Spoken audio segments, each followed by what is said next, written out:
Hello everyone, welcome again. Today in this video, I'm going to tell you about viroids. That is a pathogen actually. In the last video, I had already described about the prions, which is also a infectious particle, or we can say infectious protein particle. In this video, I'm going to tell you viroids, which is the smallest particle, or we can say smallest pathogen, even smallest than the virus. So basically, we all know that virus have two things. One is a protein coat and one is nucleic acid. Nucleic acid act as a genetic material and protein coats around that genetic material. That's why it protects the nucleic acid of virus. Nucleic acid, mainly RNA, is present in virus. But if we talk about viroids, viroids are basically virus like.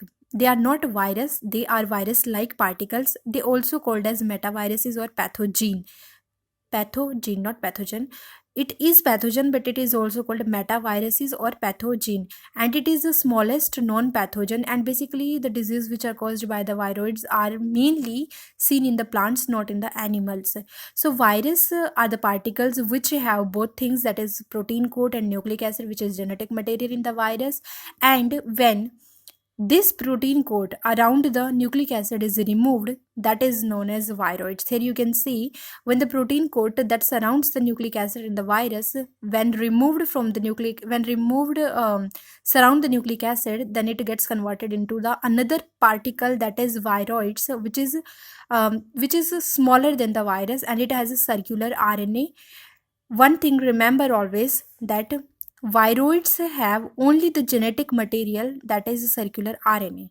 It does not code for any protein. That's why it it did not contain protein around the genetic material as virus. Virus have two things, that is protein coat and nucleic acid, but viroids have only single circular RNA, that is a single genetic material, not protein code. Because this genetic material does not code for any protein. There is no we can say there is no compartment in the nucleic acid which code for any protein. That's why there is a no translational process which useful for the which is basically the synthesis of a protein from the mRNA. That's why it does not code for any protein, and it only have genetic material which is pathogenous in nature.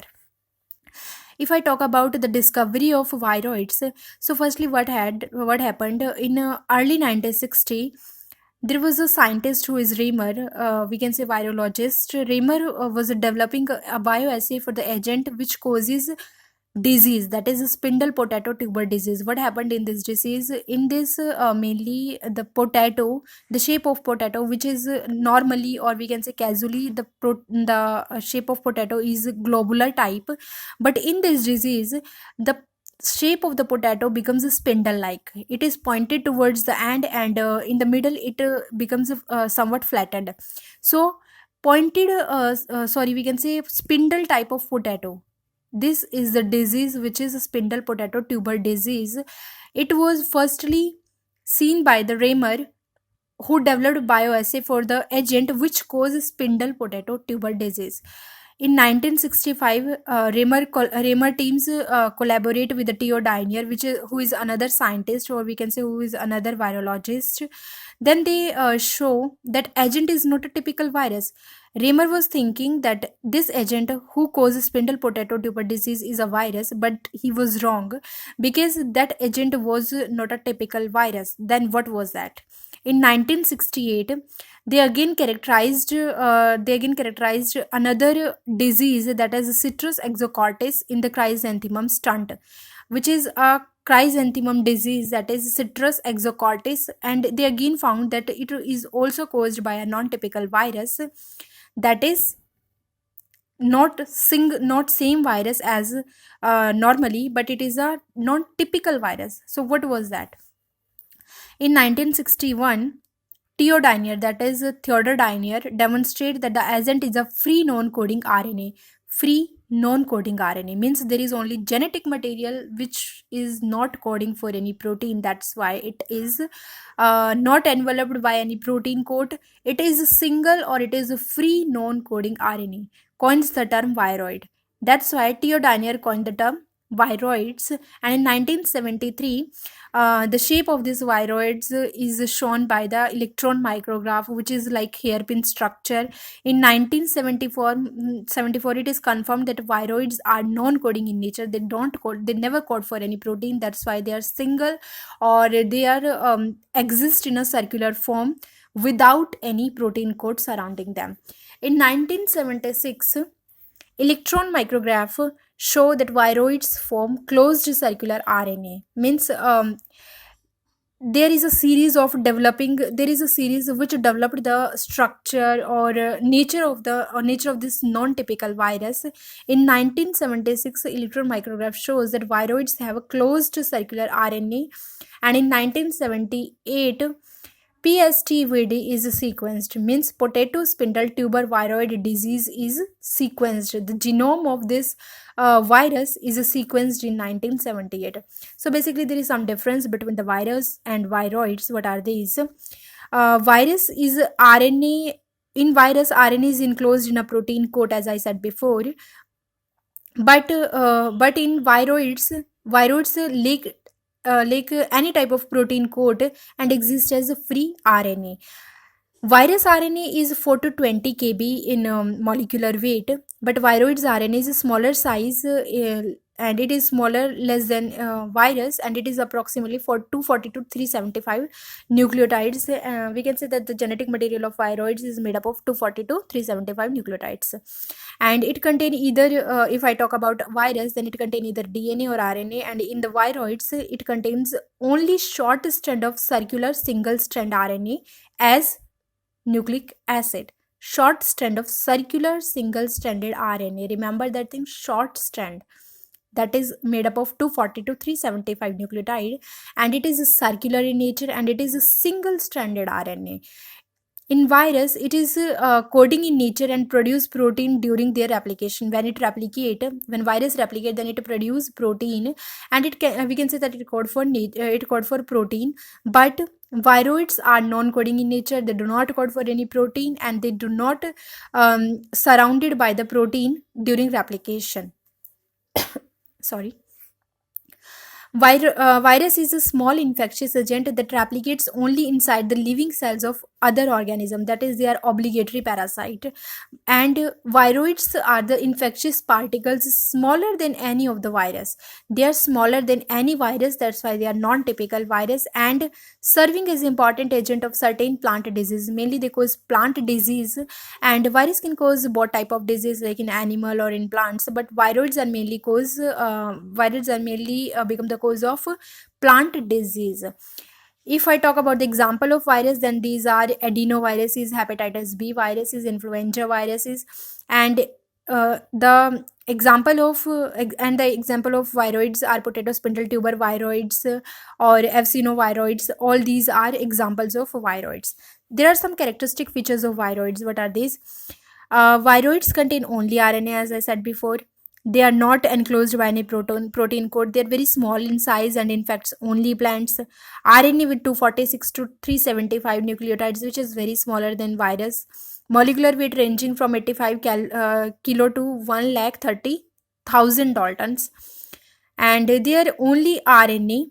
They consist of mainly RNA, so they are totally dependent on host function for its replication, because they do not code for any protein, and they are only made up of RNA. That's why they are totally dependent on the host for their machinery. For their other metabolic activities, they are totally dependent on the host.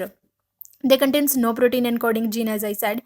Although these are single-stranded, short-stranded RNA circular molecule, there is a such secondary structure is possible that it resembles a short-stranded molecule, short-stranded molecule with close ends. Basically, it is related to structure of viroids, which I tell you in the next section. So although these are single stranded, basically they are single stranded circular molecule, but if I talk about the secondary structure, this is the primary structure of viroids, that is a circular RNA, which is made up of circular RNA. But if I talk about the secondary structure of viroids, then it is made up of different type of conformation. That is it is a linear, or we can say closed closed at the end or make a loop on the ends of the single stranded RNA. So these are the things which I tell you about the viroids characteristic. And viroids are said to move in an intracellular manner, cell to cell, through plasmodesmata and a long distance through phloem.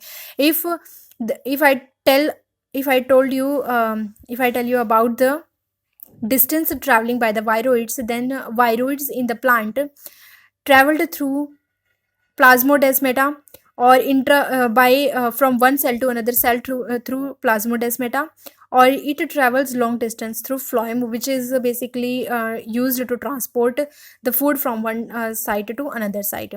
It used host encoded polymerase for replication. Basically, for the replication, viroids used host encoded polymerase, which help in the replications of viroids. More than 40 viroid species are and many variants have been characterized. Till now, there are 40 viroid species are present in nature, which are discovered. They are mainly classified in two families. There are different type of families, and the main families are Pospi and Evsinoviridei. So if I'll tell you about Pospi, then it gives rod-like secondary structure. It has a primary structure which is circular RNA, and it has a secondary structure which is rod-like, and it is a nuclear viroid. And the example of this is potato spindle tuber viroids disease, and it replicates through asymmetric rolling. I'll tell you about all these things in the next upcoming videos. And Evsinoviroids, it gives quasi rod like secondary structure. And chloroplastic viroids, it is basically chloroplastic viroids, that is they travel through the chloroplast. And Pospoviridae, these families viroids transfect the plants through the nucleus. So in the Evsinoviroidae, there is a replication through symmetric rolling model, or in Pospoviridae, the replication through the asymmetric rolling model. So this was all about the family, viroid structure, viroid characteristic differences between virus and viroids.